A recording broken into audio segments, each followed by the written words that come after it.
بسم اللہ الرحمن الرحیم۔ اہل شام میں ایک بہت بڑا باروب اور قوی شخص تھا، اور وہ امیر المومنین حضرت عمر رضی اللہ تعالیٰ عنہ کی خدمت میں آیا کرتا تھا۔ ایک دفعہ وہ کافی دن نہ آیا تو حضرت عمر رضی اللہ تعالیٰ عنہ نے لوگوں سے اس کا حال پوچھا۔ لوگوں نے کہا، امیر المومنین اس کا حال نہ پوچھیں، وہ تو شراب میں مست رہنے لگ گیا ہے۔ حضرت عمر رضی اللہ تعالیٰ عنہ نے اپنے منشی کو بلایا اور کہا کہ اس کے نام میں خط لکھو۔ آپ نے خط میں لکھوایا، من جانب عمر بن خطاب، السلام علیکم، میں تمہارے لیے اس اللہ کی حمد پیش کرتا ہوں جس کے سوا کوئی معبود نہیں۔ وہ گناہوں کو معاف کرنے والا، توبہ کو قبول کرنے والا، سخت عذاب دینے والا اور بڑی قدرت والا ہے۔ اس کے سوا کوئی معبود نہیں ہے اور ہمیں اسی کی طرف لوٹ کر جانا ہے۔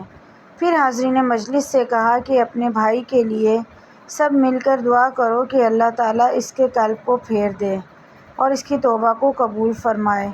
سب نے مل کر دعا کی۔ حضرت عمر رضی اللہ تعالیٰ عنہ نے وہ خط قاصد کو دیا اور کہا، یہ خط اسے اس وقت دینا جب وہ نشے میں نہ ہو اور اس کے سوا کسی کو نہ دینا۔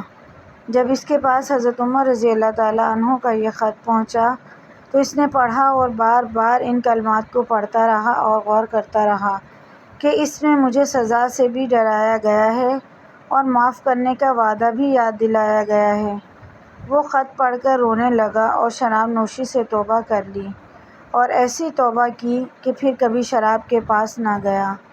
حضرت عمر رضی اللہ تعالیٰ عنہ کو جب اس کی توبہ کی خبر ملی تو لوگوں سے فرمایا کہ ایسے معاملات میں تم لوگوں کو ایسے ہی کرنا چاہیے کہ جب کوئی بھائی کسی لغزش میں مبتلا ہو جائے تو اس کو درستی پر لانے کی فکر کرو اور اس کو اللہ کی رحمت کا بھروسہ دلاؤ اور اللہ سے اس کے لیے دعا کرو تاکہ وہ توبہ کر لے اور تم اس کے مقابلے پر شیطان کے مددگار نہ بنو، یعنی اس کو برا بھلا کہہ کر یا غصہ دلا کر دین سے دور کر دو گے تو یہ شیطان کی مدد ہوگی۔